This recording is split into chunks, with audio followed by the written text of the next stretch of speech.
We continue to welcome in Major League Rugby's newest members, and we've already spoken to some top 5 UBC Thunderbird draftees, and in spirit of their rivalry, it's only fair we get a little bit of California Golden Bears insight as well. Rugby Atlanta's 4th overall pick, Seth Purdy, joins the show to talk about his draft experience, Rugby Journey, and much more. The Fantasy Ruckers show starts right now.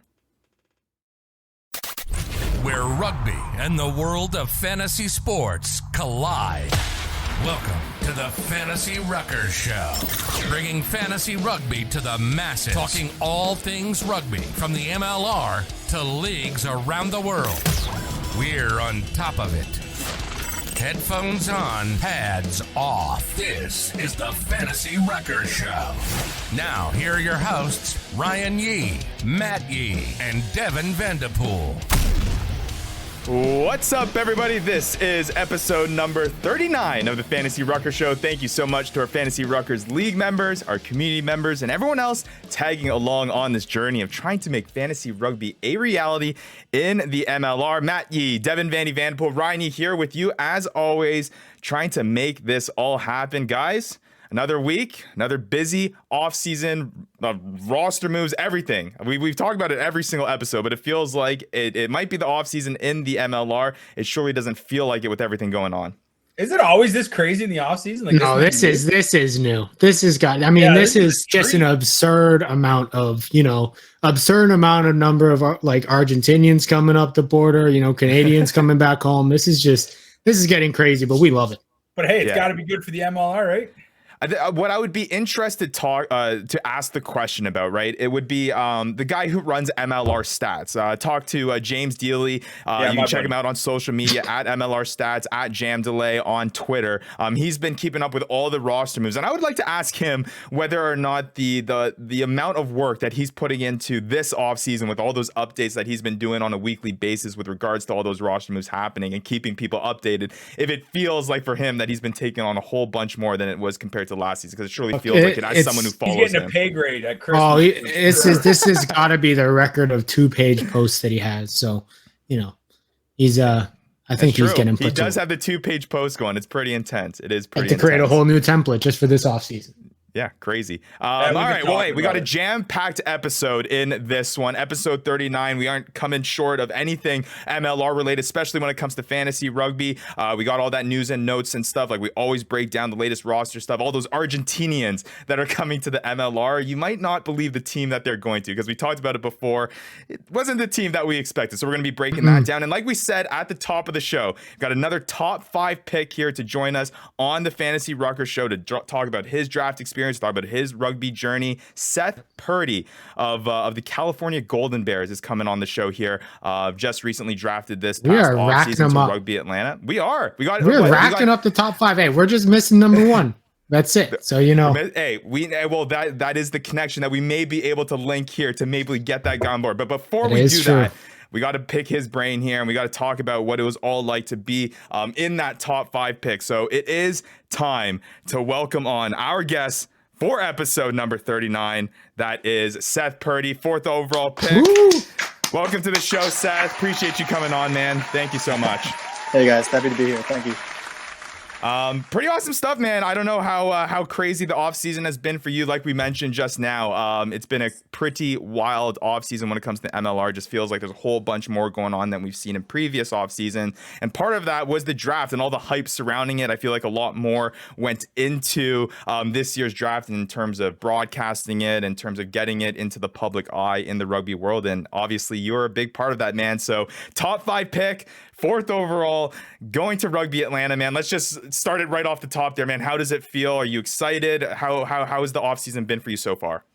Yeah, no, it's been great, honestly. I finished at Cal in the spring, and then I was in Australia over the summer.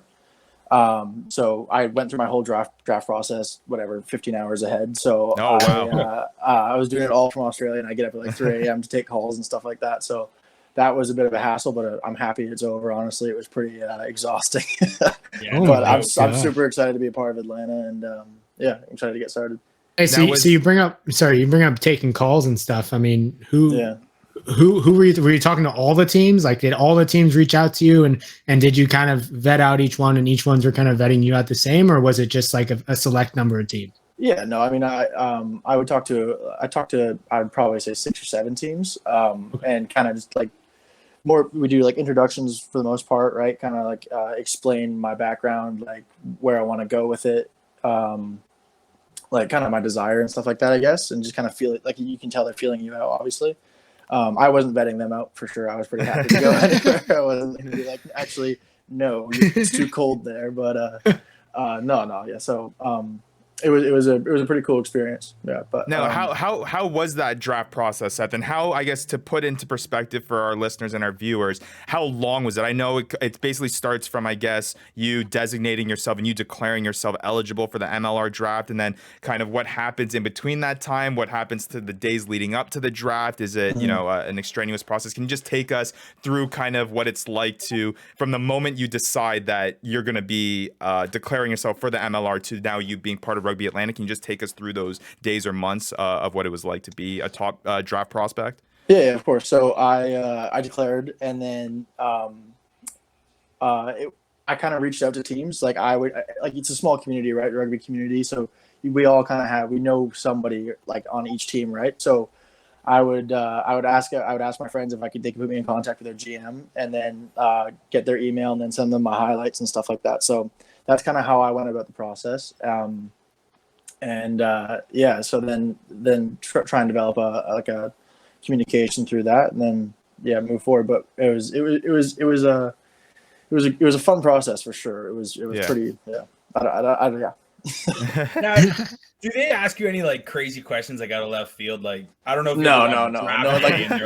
How many friends showed up to your 18th birthday? Yeah, no. How many like windows are in New York City? Nothing like that. Yeah, exactly. Okay. No, so it wasn't so much of an interview. It was a lot more of like feeling out kind of what person you were, and then also like yeah. So it was more. I feel like that's a thing that I've noticed when we've spoken to a lot of the guys that went through the similar process to you, regardless of what team it might have been. It feels like that's what the conversations were more about. It was about finding out if that player or if that person, I guess, from not just a playing perspective, but just overall character, personality, everything kind of fits the mold of what they're trying to build in terms of culture and stuff with the club. So it is interesting to hear that from you guys, to see how you guys kind of fit into who thought would fit best in their culture. And obviously Rugby Atlanta was obviously one of those teams that really thought that you were going to be a guy that fit in that. Did you expect to be going top 5 pick? Like, did you expect 4th overall? Like, was that something that was in your head? Or because leading up, we'll kind of put into perspective, Seth, when we were doing our pre-draft show, we basically knew that it was going to be Sam Gola, 1st overall pick. That was kind of the chatter going around amongst all the I guess, quote unquote MLR insiders. But after that, it was really up in the air, and people were coming out with their mock drafts and all this stuff. And nobody was close. Yeah, dude, the actual draft comes out and the results happen, and there was people that weren't even in their mock drafts that were getting picked within that 1st round and things like that. I can't remember where your name was slotted into that, but just can you talk about the expectations? Did you think you were going to go to 4th overall pick to Rugby Atlanta? No, honestly, I mean, I had a lot of really good conversations with Atlanta. And I kind of I had got the indication that they were going to pick me, but like they never really tell you, right? Because it could not work, and somebody could pick me before. I could go anywhere. So I had a good idea that I was going to Atlanta, but Toronto was after them, and they had talked about that Toronto was interested in me. I hadn't heard that from Toronto, but so they were eager to get me before them. So luckily they traded up. I can't. I mean. I was thinking, Toronto's right after. They love picking their Canadian boys. So, I mean, if Rugby Atlanta didn't pick you, I'm sure they would have grabbed you. But instead, they got Curly. So yeah, no, I think they're pretty pumped on Curly. So I don't think they would have picked me over Curly, but yeah. So I guess did you kind of have a feeling? And can you talk about, you had really good conversations with Atlanta? Was there any other teams where you thought, okay, maybe I could be going there? Or was it really going into the draft like you knew you were going to Atlanta? It just depending on where they were going to pick you. Yeah, I mean, I think like what I had said, I had a lot of feelers from a lot of teams, but I think Atlanta, they reached out to me right away. I had several calls with them. I mean, I met their coaches, and they kind of included me in their I guess strategy and stuff like that. So I was like, okay, wow, like that. It was pretty impressive, and I was pretty sold on. I was like, oh, I really hope I go there now. So luckily it all worked out. But I think for the most part, I called the other teams I called with. It was more feelers, and they would say like, yeah, we're interested in stuff like that, and I'd be like, I'm interested in you, obviously. So it was kind of like dating, you know what I mean? It was like speed dating. It was like speed dating over there. Yeah. So yes, no, maybe slide him the piece of paper. yeah, exactly. Yeah. So no, it was That's kind of more what it was like.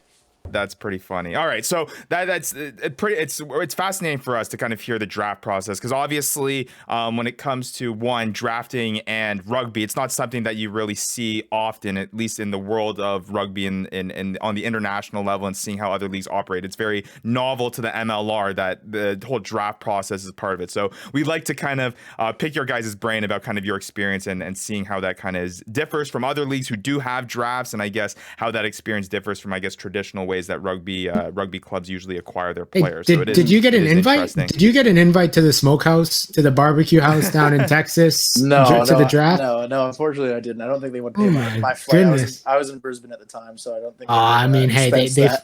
They flew Callie down from British Columbia, from the boonies, from the woods out in British Columbia. I think they could have flown you from Australia. I just want to know how they knew that was going to be the top three. I don't know. It's fascinating to me that they were able to kind of decipher all of that. And Seth it would have been interesting if that kind of altered things and it didn't go like that. But it's kind of a funny story, honestly.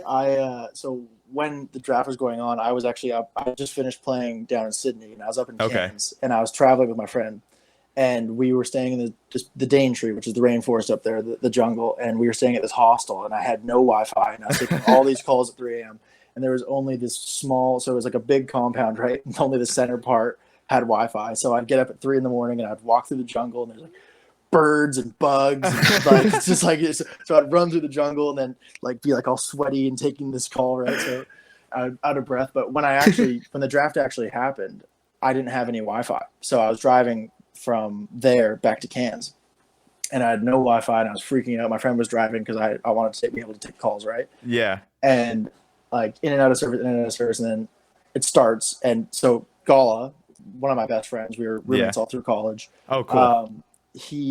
I knew he got drafted, and my girlfriend texted me like, "Oh, Sam went first," and I was like, "Okay, I think I'm gonna go to Atlanta." And I think at that time they were 8 or 9, right? And I had no idea that they traded up. So then I was kind of like, okay, I probably got 30 minutes, and then I get service like 25 minutes later, and I get see a text from my sister, and she goes, "Atlanta, baby." Oh, there we go. I picked the phone and I call her right away. I was like, "What do you mean?" She's like, "You got drafted." And I was like, holy shit, like what? So then they called me and I talked to them for like 45 minutes, but I had no idea for the first 20 minutes. That's hilarious. What and in the middle of a jungle getting drafted, man. So what I'm saying, so you know how in the NFL drafts they like have the cameras in their draft room, like like the draftees that don't go to the actual draft itself, they have the cameras in their living room watching their family. I think that would have been probably the most epic draft room camera. Prime time. We're just this one down the highway sweating. This would have been like Bear Grylls running through the jungle with the camera with the GoPro facing him, like cleaning trees while talking to him. Sure. Oh, it's great to be in Atlanta. Yeah, hold on, just gotta get out of here. Oh my gosh. Gotta get out of the bush. Mixing a little bit of Survivor Man versus Wild, and a little bit of draft day experience. That's really feel like you that's hilarious. The guy, if he's walking out of a jungle to come play rugby with you, like Bear Grylls. Yeah, you had to work for that fourth overall pick set. It didn't come easy. You got to get through the jungle for that. On top of all that stuff, that's the hilarious. anxiety in that, like whatever. 20 oh minutes. my gosh, my poor buddy was freaking out, and we just weren't talking. So I can't even imagine. Awesome. I can't even imagine what it's like. But pretty crazy stuff. So sounds like. That's a good note to finish off in terms of draft experience, because I think in terms of stories like that, I don't think anyone matches up to that level. No. I was extremely underprepared for it. So. That's hilarious. But let's shift on. Before we start talking about your kind of expectations and how much you're looking forward to being a part of Rugby Atlanta and what they're building there, let's talk a little bit about your rugby journey and what kind of helped you get along in your path and in your career to get to this point, to finally be playing on the professional stage, which is, I'm sure for for you, pretty cool to say that you're now officially a professional rugby player. Obviously, a big part of that was the California Golden Bears, and you being a part of that program. Obviously, a very, very successful program down in the U.S. And yeah, Matt's shown it, the UBC Thunderbirds badge. Obviously, a rivalry between your two schools there. We've had a couple UBC Thunderbirds on this show, like we mentioned at the top. So we thought it was only fair to bring you on as well to kind of balance that rivalry a little bit. So let's talk about that, man. I guess we'll start open-ended for you. Yeah. How much of an impact was this California Golden Bears program for you in your development, for your rugby career? It's not often that you see a guy, a Canadian guy that, started his days playing at Shawnigan, playing over in BC, and instead of sticking around and playing for the UBC Thunderbirds, going down to play for the California Golden Bears. So what led you to that decision? Obviously, it was the right decision. And then how was it being a part of that program for 5 years? Yeah. So, I mean, I think with a lot of Canadian high school students trying to play rugby, I think a lot of people do kind of look to go abroad in a way to develop. Like a lot of people go to the UK or go to Australia and try and do university there if they can. And I did want to go abroad, but I didn't want to be that far away from my family, right? So the coaches at Shawnigan told me about the Cal camp, and then I went down to the Cal camp and was lucky enough to receive a tag for admission. So got in that way. But yeah, I mean, it was the rugby aside, it was a great school, big college American school, you know what I mean? All that fun that's associated with that.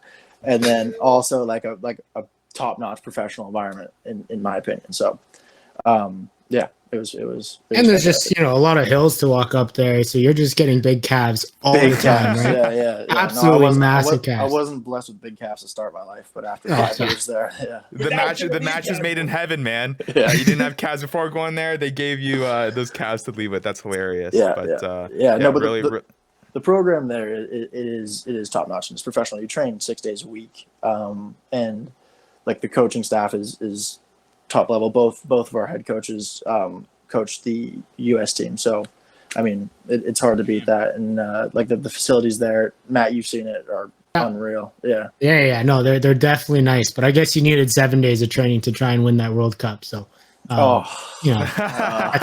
right. So you guys are slacking with the 6. That's okay. Wait, Matt, just tell me, when was the last time UBC won in California?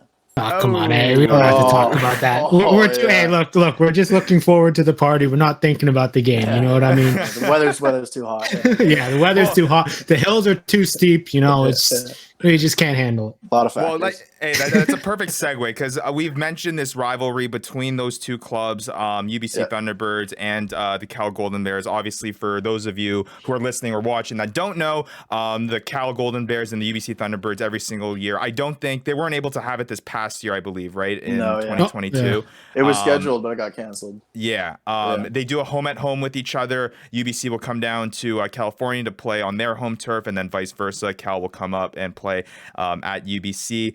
I guess I'll give it to you, Matt, to ask Seth, because you've asked, I feel like, this question to both Callie and Owen. So I might as well give the question to you in terms of that rivalry and what Seth thinks about it. Yeah, I mean, I honestly, this is the first time I think we're talking to a Canadian from BC who's on the other side of the table over there. Traitor. Yeah, exactly. A traitor. But that was always such a big game for us. We were always playing up for it. I don't know what it was like on your guys' side. No, yeah. Because you guys, I know, had the big games against some of the other California schools, Bush, what, some of the other Cali schools, but that was always such a big game. But I mean, not really with the cup, but more so, I think, just talking about Cal, in terms of playing, and you talked already about it being so close with Sam Gola. Yeah. And we asked Curly. I remember asking Callie about playing Sam Gola in that cup, in that game in California. What's it like? Do you see him as that number one pick? And we're this guy is definitely the number one pick. And kind of what makes him such a special player that people are going to be seeing in the league? Yeah, no, I mean, Sam's a beast, right? He's professionally ready, physically already. I think that was a big factor. And he's a massive dude. He's 6'5", 260, I think. And he would win all of our conditioning. He's got a motor on him. So, he's a tough guy. And he was our captain for 2 years at Cal. He did because we had a short COVID season, my senior year, and then we came back for a 5th year just to kind of wrap it up. but he was captain both years, and he was a great leader. Business done. Yeah, unfortunately we didn't, but yeah. Close, and we'll talk about that. I know it'll be tough to talk about that, but we'll dive into it a little bit. But before that, no, that's a great point that Matt you mentioned about kind of not getting that insight. We have obviously the connections from the Canadian side, and obviously being around the Thunderbirds program, we kind of know what it's like on that end. But yeah, it's cool to kind of get a deep dive in what it's like from the Cal side of things. Yeah, I mean, but we got to hear from the losing side too, right? You got to hear from both sides of the story. I thought we already had. Yeah, okay, come on. No. For us, it's probably up there at the biggest games of the year. I mean, St. Mary's is a massive game for us, and then sure, obviously playoffs is obviously the first most important. But the UBC is like a really good mid-season tester, and for me personally, it was always my favorite game because you can see my old buddies. I get to beat up on Matt. A bunch of stuff like that. But it was personally, it was always my favorite game, and I think the rivalry is. Like it's not in the 99th year. This next encounter, whenever it will be 100. That's crazy. And I was hoping that would be my senior year, canceled, 5th year canceled. But sounds like we're going back, Seth. Yeah, no, sixth year. Defer. 6th year for the World Cup. Exactly. No, that's funny. Obviously, this is an interview about you, Seth, but I want to ask one more question about Sam Galla because I think it's obviously it's interesting to me. Oh, and also we couldn't get much insight from like Curly. Curly, you know, the guy comes on our show. We ask him about Sam Galla, and this guy goes, I don't know who the heck this guy is. They're all just nameless faces with jerseys. I just was there to win a game. And I was just like, punching them all. He was just going after him. I was like, okay, well, we're not getting much insight from you, so you know we have to get an inside source. Yeah, that's right. So what I want to ask you is because I think when the Dallas Jackals, who had that first overall pick, made the decision to go with Sam Galla, it wasn't only a fact that he was a really, really skilled player. Probably the best in this draft class, obviously that they thought at least with using that first overall pick. But I think part of it also is what you're talking about, that character and that leadership that he brings. You mentioned that he was a captain for 2 years for the California Golden Bears. Obviously, the Dallas Jackals are a brand new team in the MLR. They're still establishing their culture. They're still trying to kind of build the framework of a club and what it means to be successful and what it means to be a Dallas Jackal. For you, you mentioned before we go on the show that you were roommates with him. You obviously hung out with him on a regular basis. Yeah, too much. Do you see him being that fundamental guy that is able to establish that type of culture with the club, like the Dallas Jackals, who are looking for that guy to step up? Yeah, 100%. I mean, I don't want to put too much expectation on his shoulders or anything like that. But he's a big lead by example kind of guy, and he like sets the standard. You know what I mean? And he's a tough, uncompromising guy. So he'll like get in your face if you're not up to standard, and like he just like not a massive talker, but like really just puts in the hard yards and works really hard, and leads by example that way.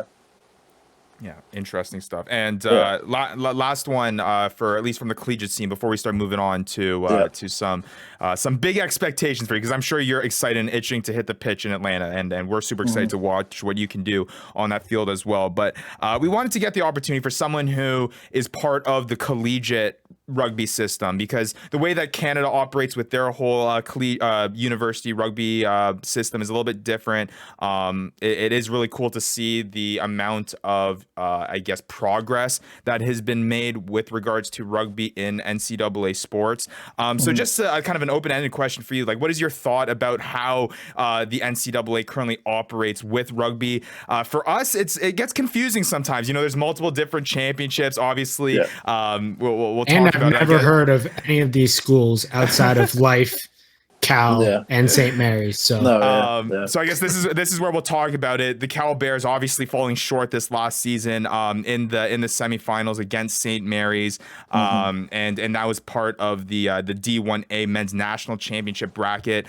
You also have tournaments such as the Collegiate Rugby Championship as well, the NRCs, or the NCRs, excuse me. So there's that. So just putting it all in a bow, Seth, just kind of your experience playing, I guess, in the D1A tournament, and then just overall how you feel that college rugby currently stands in the U.S., because I think that is going to become a big feeder into the MLR system, as obviously it's been seen in the past drafts. No, yeah, I mean, hopefully it does. I mean, I think it's a great route. You get like an education, you get like go to a great school. So But the scene's good. I mean, the challenge with both Canada and the United States is geography, and like you got your good schools on the East Coast and you got your good schools on the West Coast, and then the logistics of travel is difficult, right? So, like it would have been awesome to get a chance to play those East Coast teams more, but I mean, the West Coast still has great competition. UCLA is a good program. Arizona, St. Mary's, obviously, UBC, Central Washington, all good schools. So,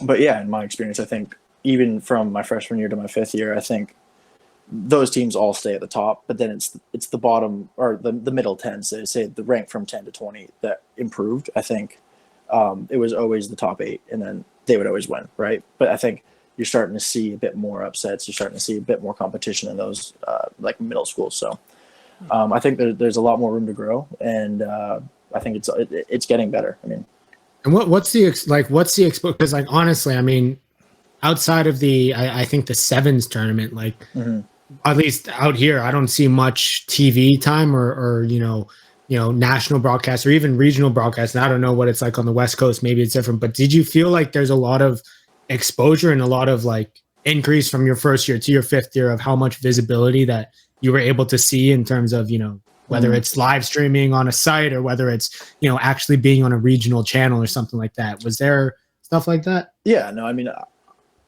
personally, I didn't pay attention to a whole lot of that while I was at school because I was pretty focused on the game day, and at Cal it's very, so it's very like you're focused on one mission, right? But we had several games broadcasted on Pac-12, and the Pac-12 championships are on. So that's, regional network. So it's good exposure for the game. But for the most part, it was live streams and then Rugby Network and stuff like that. So, but Rugby Network, I think, is a great platform for people from all over the country to view. And it's free. I was just gonna say too, like I believe definitely the finals was definitely on the Rugby Network. I knew they were advertising that quite a bit. So yeah, I think if they like increase the like filming Cal and St. Mary's games, I mean, our other teams too, but I think those two specifically. I think it's a good way to grow. And it's high level rugby too, man. It's no joke. Like a lot of these collegiate teams, man. Like even let's say, it's not always your most experienced rugby players, but you got a bunch of really, really talented athletes that are on these clubs that, are able to kind of pick up rugby relatively quickly on top of kind of the great programs like Cal and like UBC and things like that. So it's high level rugby. So it's exciting to see. And obviously as that continues to develop as well, like for guys like you, Seth, it's going to be, you paying attention to that because you're going to be starting to familiarize with, I guess, what you may think as MLR's next stars, right? You're going to be looking for the next Seth Purdy. You're going to be looking for the next Sam Gola at the collegiate level. So it is cool, and that's only going to grow, like what you said, Seth, with more exposure and things like that. So that's pretty sweet to see. And I'm sure over, like Matt said, the 5 years that you were there,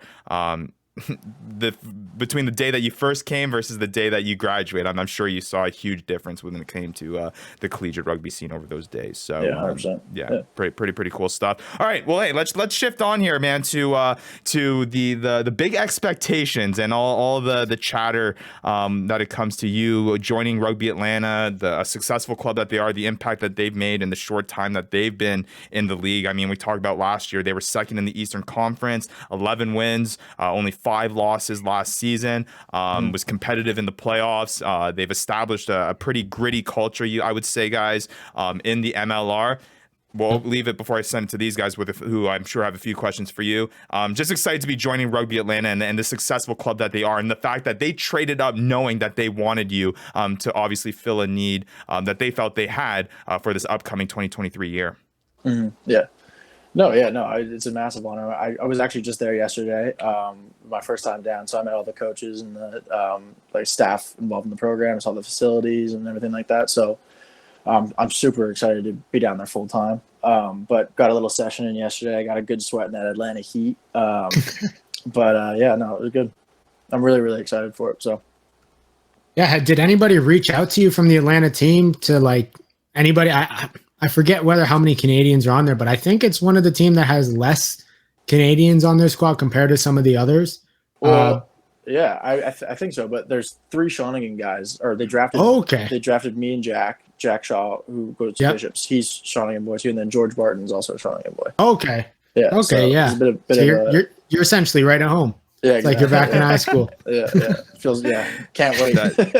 That's pretty funny. And obviously, and I'm assuming, and you can correct me if I'm wrong, Seth, that they are playing you or have the expectations of playing you at that center position. Is that something that they're going forward with? I guess the first thing for our fantasy managers out there, so they know where they're going to be slotting you, Seth, in their lineups. And then on top of that, I guess a guy that obviously you have experience playing at center. There's guys that had a huge impact on Rugby Atlanta at that center position. You're talking about guys like Will Leonard. You're talking about a big team guy, a locker room guy, Ryan Nell. Big impact there with the Rugby Atlanta and the development of their club. Guys like that, guys that have been in the league. You excited to kind of learn from these guys that have so much experience in the MLR and being successful at it?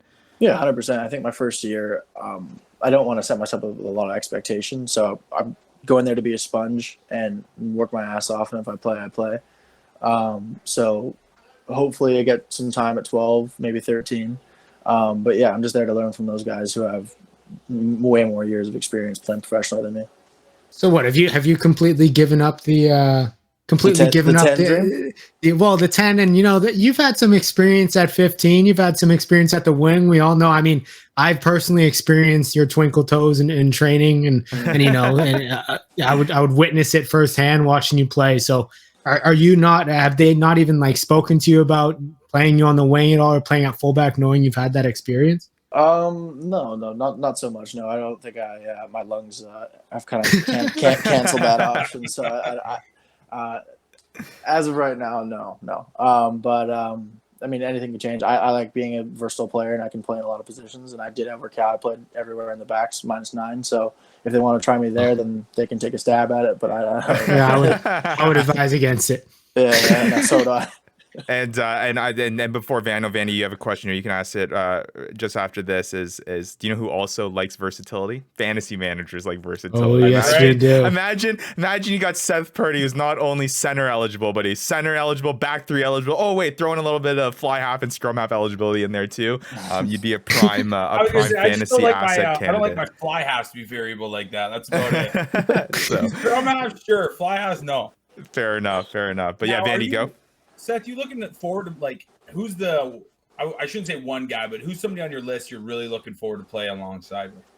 I mean, George Barton's got to be up there. George was, I mean, he was 2 years older than me at school at Shawinigan, and somebody that kind of always looked up to. He was an absolute animal in high school. Is that people were terrified of George, so I'm pretty excited to link up back with him. That's got to be my number one probably. And then I guess expectations heading into this season. Have you set yourself like goals going into this? I know you say you want to just learn as much, but in terms of when you come at the end of the 2023 year and you say, hey, I had a successful year, what does a successful year look like for you? Is it making a consistent impact on the field? Is it getting to start eventually? What's kind of that bar for you, that goal that you're setting yourself up for me, it's not so much about starting. It's definitely more about that consistent impact, like having that impact when you come on. I don't care if I'm like a finisher or just I'm happy to be in the 23, but I don't want to come on and then be like, oh, like you're good, you know what I mean? Like, oh, he came off the bench and he's not doing so well. So I just having an impact and playing well, playing at that level. So that's probably my goal. I don't have any tangibles yet, but if I do, I'll be back on so I can tell. Yeah. Oh, for sure. I'm sure. Well, we'll start feeling out the waters. We'll start getting that. We'll start figuring out where they're kind of putting you in that whole lineup, and then we can come back and set some fantasy goals and saying, hey, we need you to score X amount of points every single week in order to be able to come back on this show. I gotta let you know, these guys are cheeky though. Like they'll hit you up and ask you who's starting, who's sitting. Don't let them in on it. No. It's like Calvin Ridley. So don't you be betting on these games, man. So it is funny, you guys. This is probably the last time we'll talk then.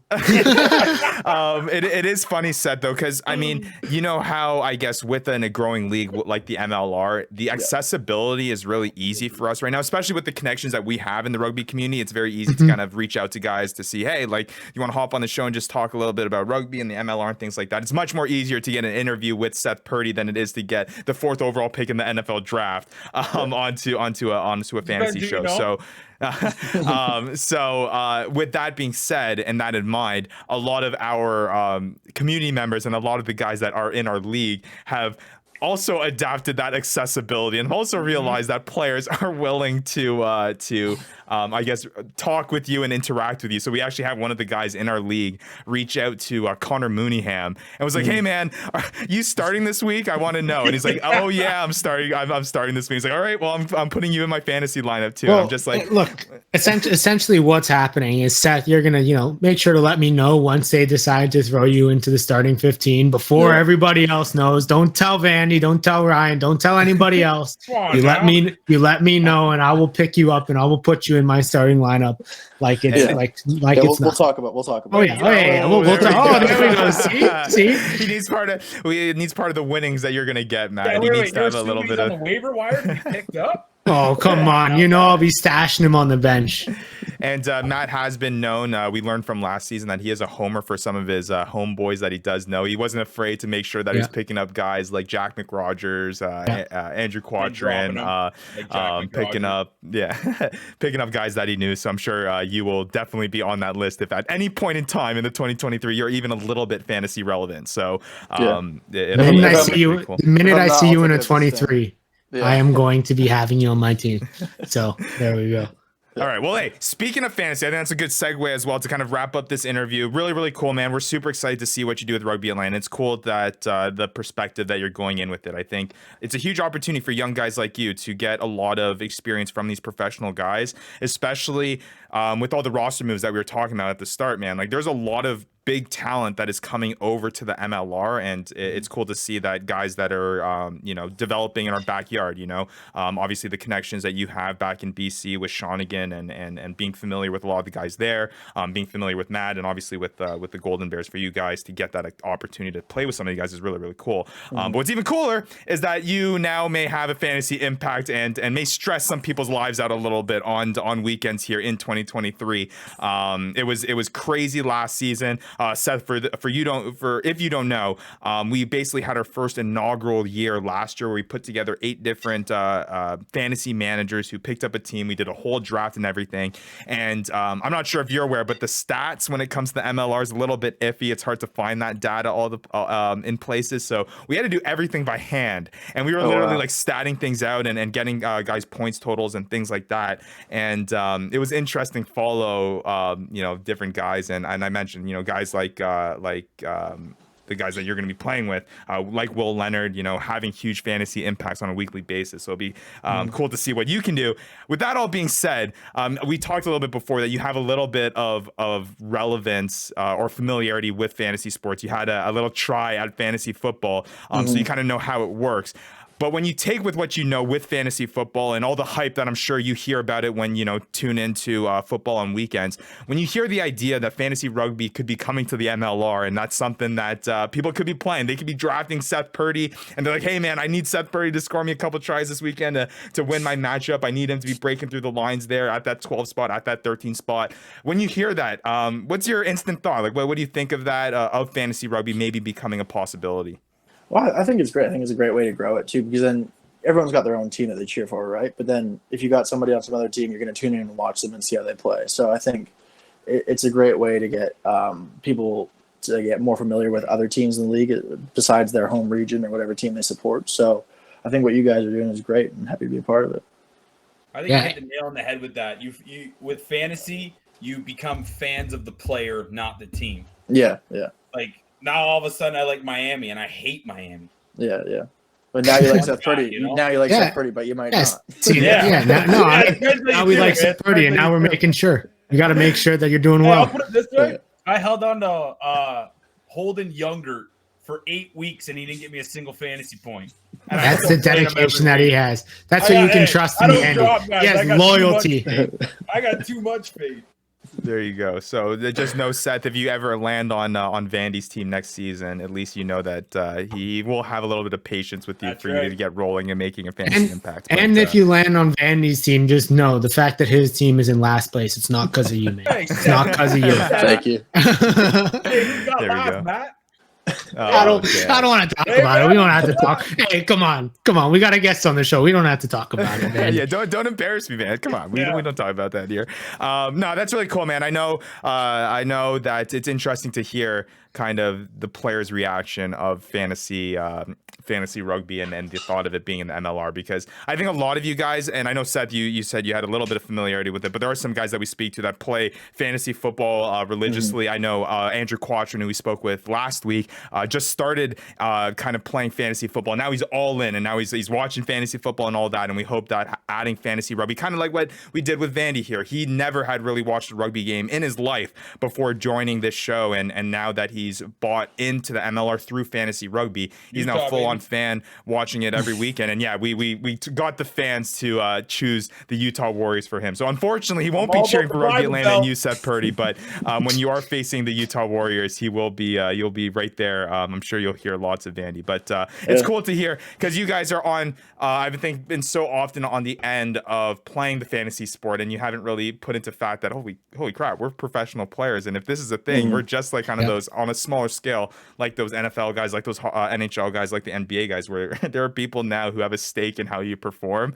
Whether or not that adds pressure to you, Seth, I don't know, but just know that there are going to be at least 8 guys in 2023 that will be stressing out if they pick you up or facing you on whether or not you're going to have a big fantasy performance. So it's pretty interesting. But to wrap up this interview, we usually do this just to kind of get our viewers and listeners and any other MLR fans to get to know you better, to try to figure out who the heck Seth Purdy is and what they can expect, the kind of guy that they'll be watching on their television screen when he's inevitably scoring a try for Rugby Atlanta, hopefully.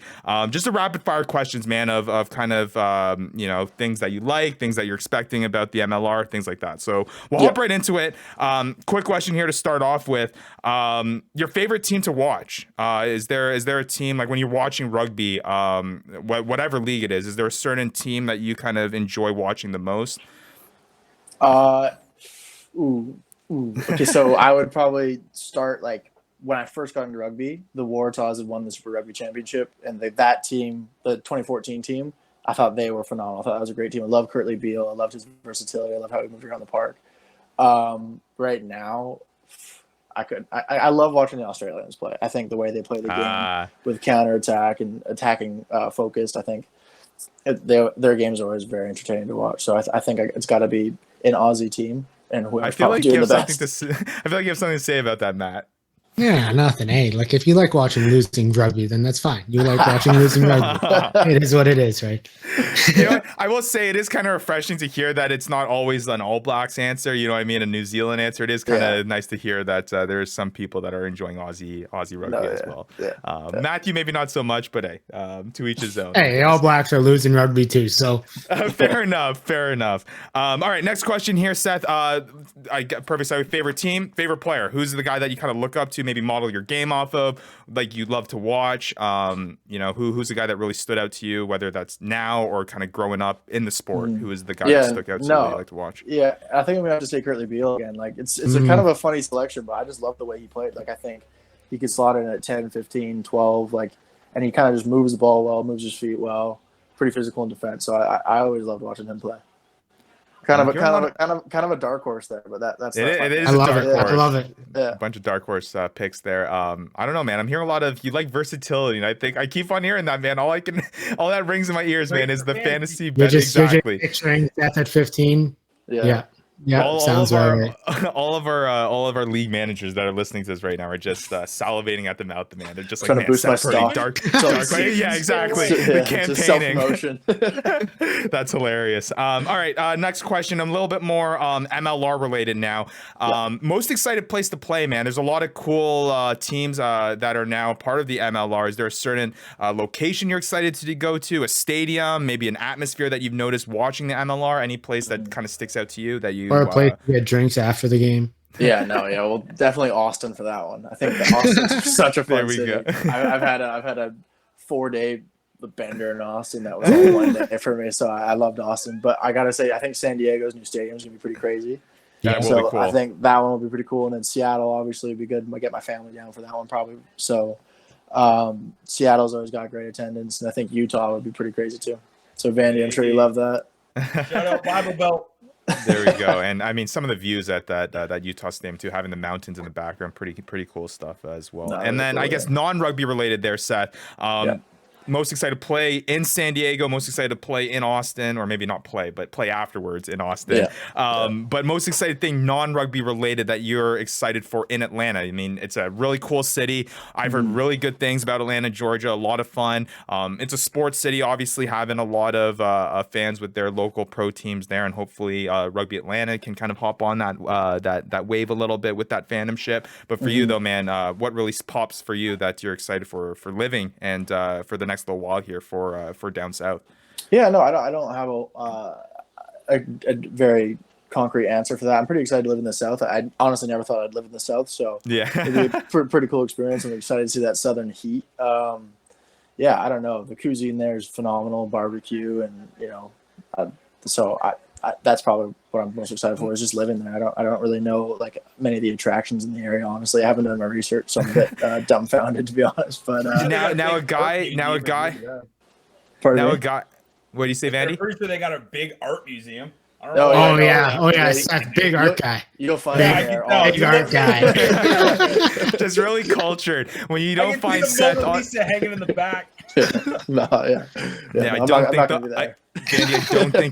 don't think the Mona Lisa is in Atlanta, Georgia, man. Just putting it out there. Not yet. I don't think the Mona Lisa is in Atlanta, Georgia.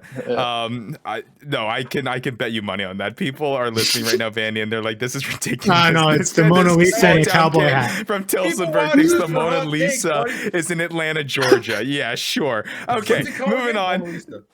Stop it, Vandy. You're just gonna make yourself look even worse. All right, well that's pretty cool. I mean, you talk about most opposite, I guess, spectrums of kind of living. I mean, you're coming from the West Coast, obviously growing up in BC, going to California, and then now going down south. That heat is going to be something that you're going to be dealing with, Seth.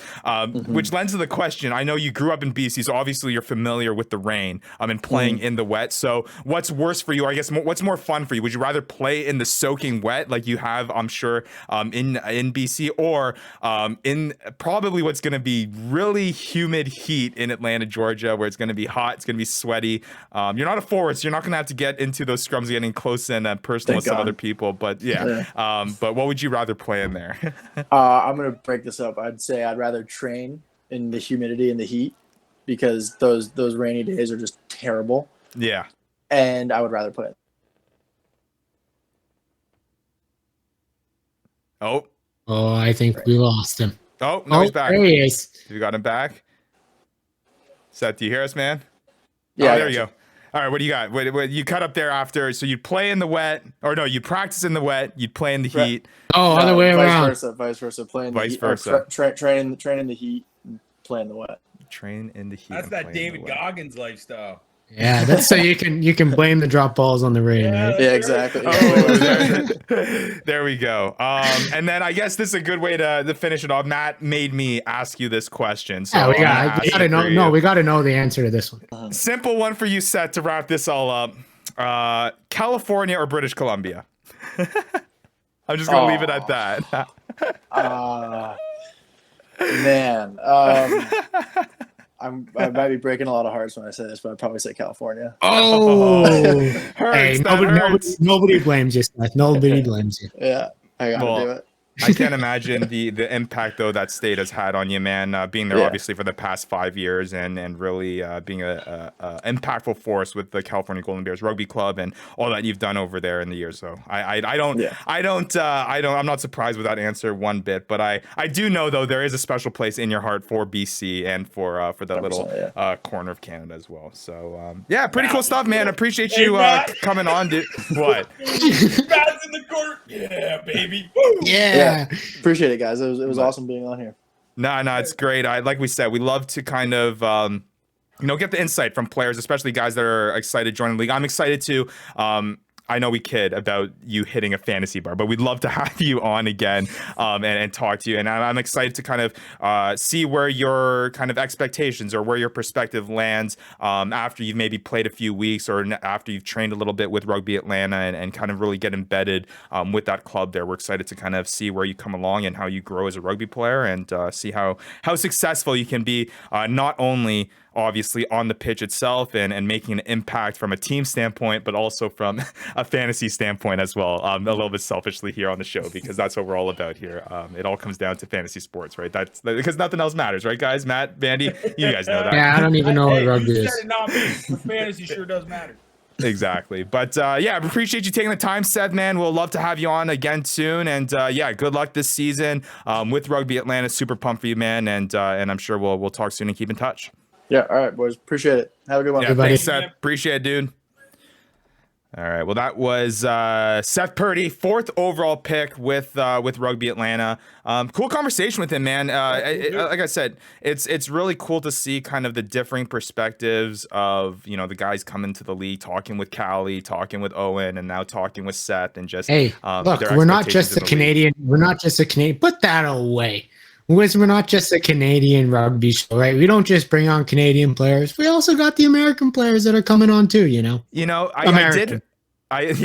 quote unquote. He's still like a Canadian eligible player. I did feel like we were kind of skewing a little bit Canada heavy there for a little bit with the interviews that we were getting. It was nice to have Seth Purdy on. That just means that Seth has to help us get gold on. That really is what I'm hearing, because, you know, now that we have that in, you know, we might as well get the first overall pick on the show.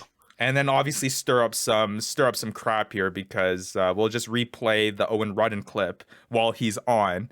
Oh, yes. And then that would fire him up. And then, you know, we'd get a little bit of controversy going on the fantasy. And then I'll draft him, and he'll have an unreal season because he's all fired up. And every time he plays the arrows, you know that he's going to come in there hot. That's some next level 3D fantasy chess there. I'm thinking.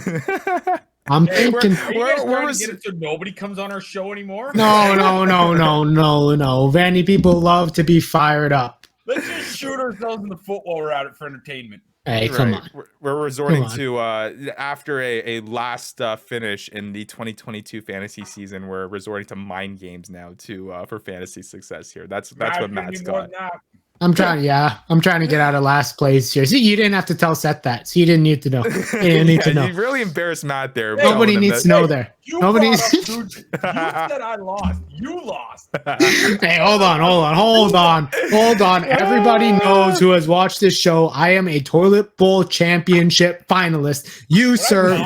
I need like 3. You, sir, didn't even make it to the toilet bowl championship. You're kicking it to the curb. That's all right. We don't have to go there. Look, we don't have to go there. We got way too many news and notes to go there, Vandy. That's a way too deep. We can just finish off that you didn't even make it to the championship final. That's fine. That's fine. All right, let's move on, Ryan. Let's go. Perfect way to end that. Perfect way to end it. Let's go, Ryan. Keep it moving. Come on. The guy doesn't have any more words. I got my last one in. He's happy with that now. He's happy with it. He likes it. No, Vandy's good with that. He told me. Did he? All right. Hey, news and notes. Oh. You can't win a fantasy game. Oh, there we go. All right, well, let's get into some news and notes here. Let's quickly wrap up some of the crazy roster moves that have been happening over the past week. Some of them obviously going to have... Sickening. I'm sick to my stomach right now. Oh, man, and we're not even close to the start of fantasy season, and we're this passionate. I love it. Need it.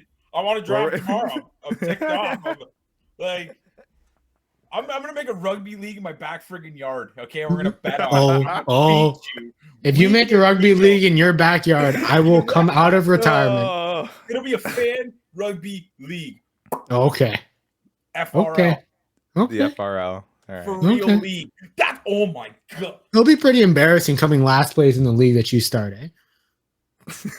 I'm commissioning it. I'm taking the Ryan road. All right. And you still come last place. Let's move on. Let's move on here, guys. We got to get to some news and notes to wrap up this show here. Lots of roster moves, like I said, happening over the course of this past week. Some having a bigger fantasy impact. Some having not as much of a fantasy impact. But we got Matt and Devin here to break that down for us and what they feel about the news. I'm just going to go over some roster moves, guys. You let me know where to stop here and what you think is going to have the biggest fantasy impact when it comes to the 2022 2023 year.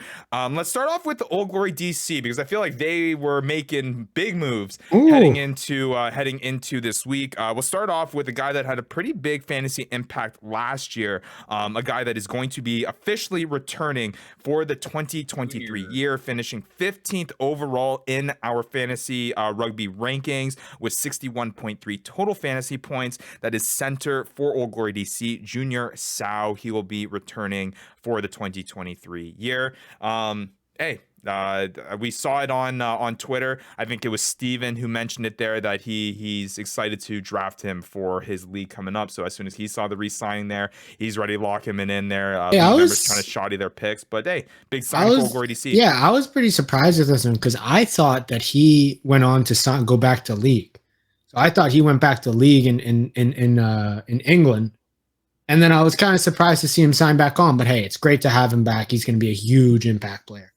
And again, I feel like that kind of fits in the whole mold, Matt, that we're talking about in terms of, you know, the MLR is not only attracting, I guess, you know, guys from overseas and higher level rugby talent, but it appears that people are willing to stay, and people think that the MLR is worth staying for instead of moving on to maybe some other leagues that may have a little bit more exposure than what the MLR does currently have right now. So pretty cool to see. The Old Glory DC moves that I really do want to talk about, though, because I think we know the impact that Junior Sao is going to have. Obviously, a big one. He's going to be one of the top drafted guys in the 2023 fantasy year, I'm sure. But hey, we made a prediction earlier in the year with all of the Argentinian front office moves that the Dallas Jackals were making. We thought the Dallas Jackals were going to be the Argentina away from Argentina, but it looks like Old Glory DC is actually going to be the Argentinian. I guess what's a good one? We had the Old Boy All Blacks. We had the the name is perfect. Old Glory Argentina. That's what it is. Just name it how we see it. Well, we got Lautaro Bavaro. That's a pretty dope name. Lautaro Bavaro, awesome. That will be joining Old Glory DC. He has played for the Jaguares in Super Rugby, the Hindu Club in the URBA, and has represented Argentina on the national stage. He is a back row player. And then I'll also add that they are also signing Argentinian center Fermin Martinez, who has played for the Belgrano Athletic Club for the URBA Top 13. So 2 Argentinians that will be joining the Old Glory DC club. Big signings here, Maddie. Is that what you see here? Yeah, I mean, just 2 big signings, along with the signing the last week that we already talked about of Tito Bonilla. And look, this team seems to be really just pulling all their Argentinian connections, and those guys play. And I said it already; those guys play an awesome brand of rugby. So I'll be excited to see the jump that Old Glory DC can make this year. Absolutely. So that was the big Old Glory DC signings. They were kind of headlining this past week with regards to roster moves with those 3 big signings. One that basically just came out after we released last week's episode, Lucas Rumble re-signing with the Toronto Arrows as well. Obviously, that's a guy that's been a staple of that team. He's a guy that was mentioned in our interview with Andrew Quatrin, just the impact that he's had with the Toronto Arrows, a guy that has been there basically since day one with that team. He'll be returning to the Arrows for a 5th season.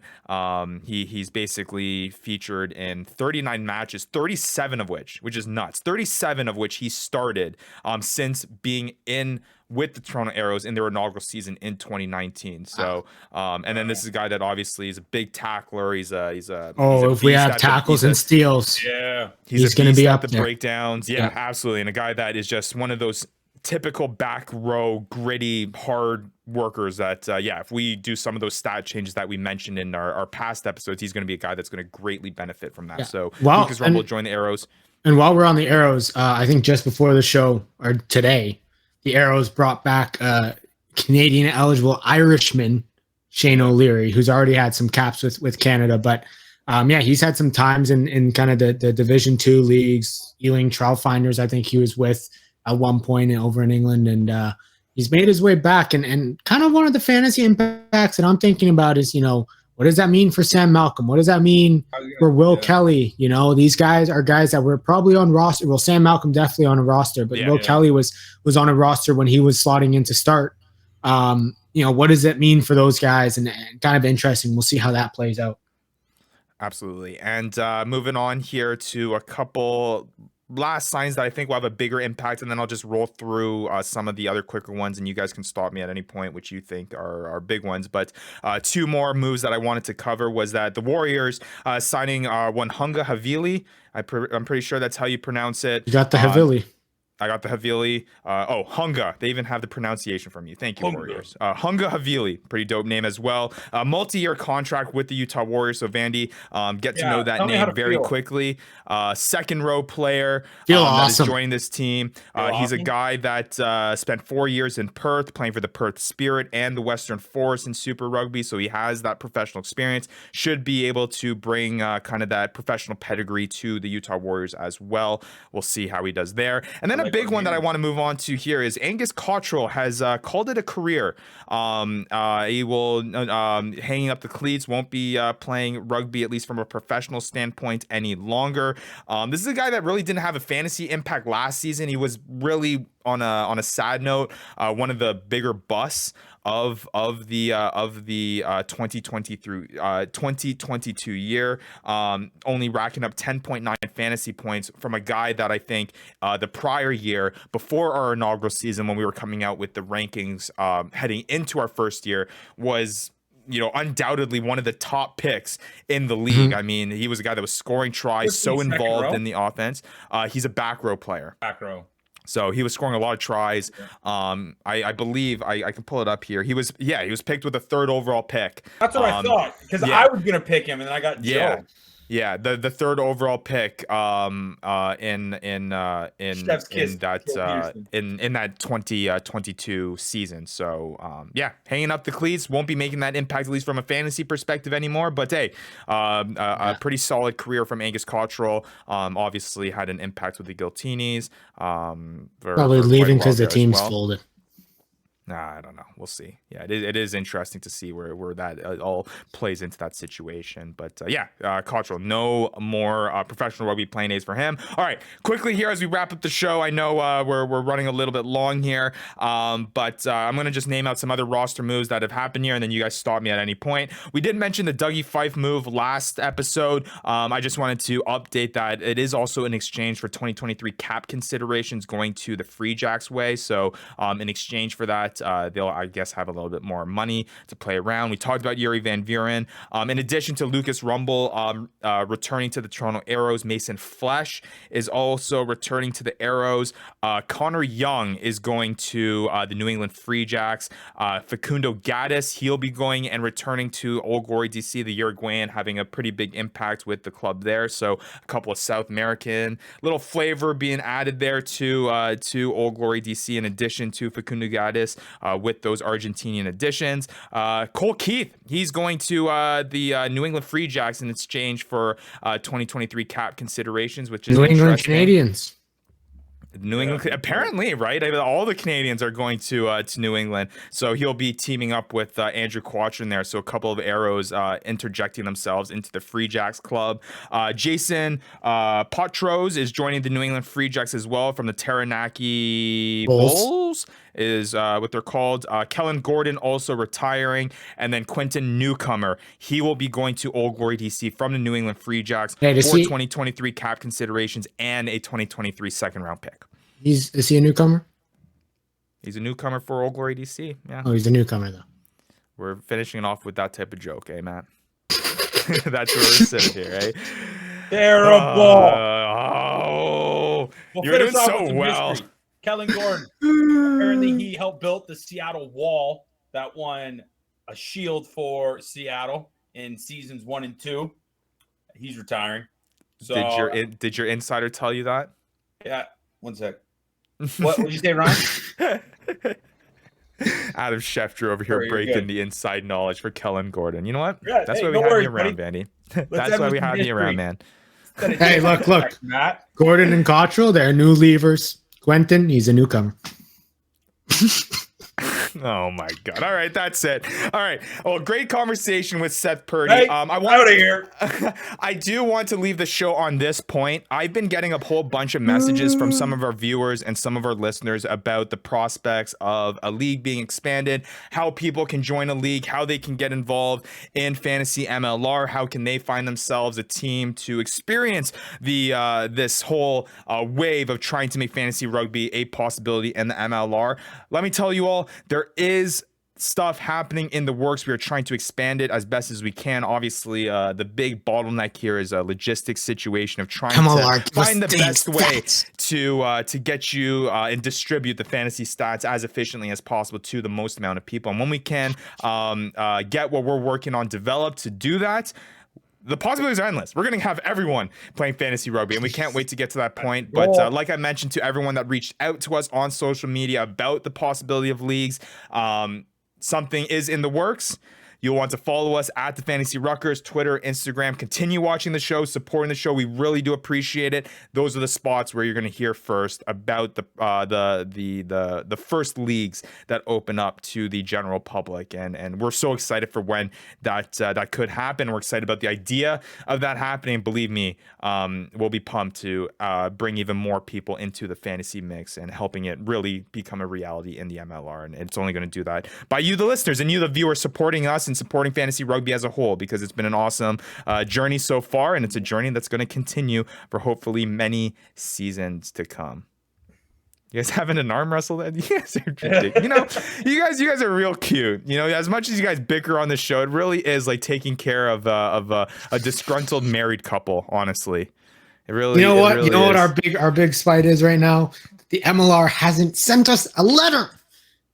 Yeah, or It's a true. beer sponsor. Or, Devin told us where Gilly is. Or Gilly is. That's the big question. We're still on the Gilly hunt, apparently. That is us. But all right. Well, hey, you guys got anything else? I think it's time to wrap up the show. I don't think you guys have anything else to say. Yeah, unless you want another dad joke, then you better close the show up pretty quick. We got to wrap this up quick. All right. For Matt Yee, for Devin Vandy Vanderpool, I'm Ryan Yee. Make sure you stay tuned with us every single week. We're going to continue having more interviews. We're going to continue bringing you those deep dive fantasy stats that we've been able to get our hands on. And I'm pretty sure, guys, the next episode that we're going to have with regards to those stats is going to be putting it all together and how it looks like for a 2023 year if we're able to have those stats. So you'll want to look out for that episode too. So, hey, like I said, for Matt, for Devin, for Ryan, we are the Fantasy Ruckers, and make sure you tune in next week for another episode of the Fantasy Rucker Show. Sam Golla, come on the show. You've been listening to the Fantasy Ruckers Show, bringing fantasy rugby to the masses, covering everything rugby from the MLR and beyond. We hope you enjoyed the show. Make sure to like, rate, and review, and be sure to tell all your friends. We'll be back soon, but in the meantime, connect with us on social media at the Fantasy Ruckers. Till next time, this is the Fantasy Ruckers Show, signing off.